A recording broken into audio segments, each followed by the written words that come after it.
وہ گھر میں تو ہوتے ہیں لیکن دل مجھے مسجد جانا ہے، مجھے مسجد جانا ہے، یہ ہے دل، مجھے اللہ کے دربار میں جانا، مجھے اول سب پہ پہنچنا ہے۔ اللہ نے آواز لگائی ہے میں سب سے پہلے چاہوں، میں اللہ کا وہ بندہ بن جاؤں جو سب سے پہلے آ جائے۔ اللہ تو کہتے ہیں سب میرے بندے ہیں، لیکن میرا بندہ کون ہے جس کو میں محبت کرتا ہوں، جو اس کا میں تعلق ہے؟ جیسے باپ کہتا ہے سبھی میری اولاد ہے، لیکن یہ اولاد میری جو ہے یہ ہے اصل ہے، تو یہی بات اللہ کرتا ہے۔ یہی بات کو تو دل میں آئے گی تب ہوگا نا، ورنہ یہی نہیں آ رہی۔ جب یہ نہیں آ رہی تو کیا آئے گی یار؟ یہ تو سب سے امپورٹنٹ ہے، اور جس کو شاعر نے، مختلف لوگوں نے مختلف انداز میں اس کو بیان کیا ہے، اس کیفیت کو۔ کچھ ہو گئے وابستہ تیرے کوچے سے درہم، کچھ ہو گئے وابستہ تیرے کوچے سے درہم، گھر اپنا چھوڑ کر سمجھے ہیں تیرے کوچے کو گھر ہم۔ انسان کا دل اس کے گھر میں ہی لگتا، اس کے اللہ کے گھر میں لگتا ہے۔ یہی اس کی نشانی ہے، یہی وہ حقیقت ہے جو میں آپ سے بیان کر رہا ہوں۔ لیکن ہم تو کہتا رہا ہوں کہ وہی تو بس بار بار سمجھا رہا ہوں، آنے کا مقصد صرف اور صرف ایک ہی ہے۔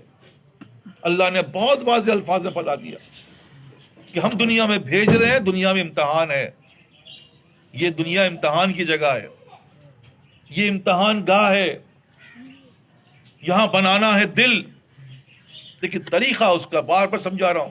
دیکھیں دنیا کے اندر اللہ تعالیٰ نے ایک نظام بنایا ہے، کوئی بھی چیز جیسے میں نے شروع میں کہا اس کا طریقہ، اگر تم ٹارگٹ کو حاصل کرنا چاہتے ہو تو پہلے ٹارگٹ بنے گا، پھر پلان ہوگا، پھر پلاننگ ہوگی، پھر ایگزیکیوشن ہوگا، اس پہ کام ہوگا، تب جا کے وہ چیز حاصل ہوگی۔ تو ہم اور آپ بھی اسی بات کے لیے، لیکن طریقہ کیا کہہ رہا ہوں، یہی طریقہ ہے۔ بڑے بڑے جو اس راستے پہ چلے انہوں نے بات یہی، کوئی راستہ نہیں ہے سوائے اس کے۔ میں نے بہت دیکھا بال برابر بھی جگہ نہیں ہے کہ انسان اس کے علاوہ کسی اور راستے سے پہنچ جائے، کیونکہ دل کا معاملہ، اور دل کیا ہے؟ وہ محبت ہے، تو محبت کا تعلق محبت ہی سے ہوگا۔ لوہے کو لوہا ہی کاٹ سکتا ہے۔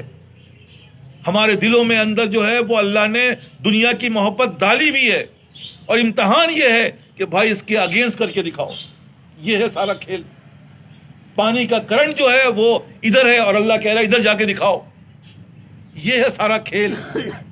لیکن ہم اور آپ تو سمجھ ہی نہیں پاتے، ہم تو شیطان نے ایسا پھنسایا، اور اللہ کے امتحان ایسے آئے کہ بس اسی میں الجھے ہوئے۔ شادی ہوئی تو شوہر بیوی پہ الجھا ہوا ہے، بچہ ہوا تو بچے پہ الجھا ہوا ہے، سارا ذہن اور فکر اسی میں ہے کہ بیوی مان جائے، بچہ ایسا ہو جائے، حالات ایسے ہو جائے، کاروبار ایسا ہو جائے، ہر آدمی کی فکر اسی میں لگی ہوئی ہے۔ جبکہ اللہ تعالیٰ نے واضح کہہ دیا بھائی یہ سب تو ہم دیتے ہیں، جس کو چاہے دے دے، تمہیں بھی چاہیے لے لو، لیکن طریقہ یہ نہیں ہوگا جو طریقہ بتا رہا ہوں وہ طریقہ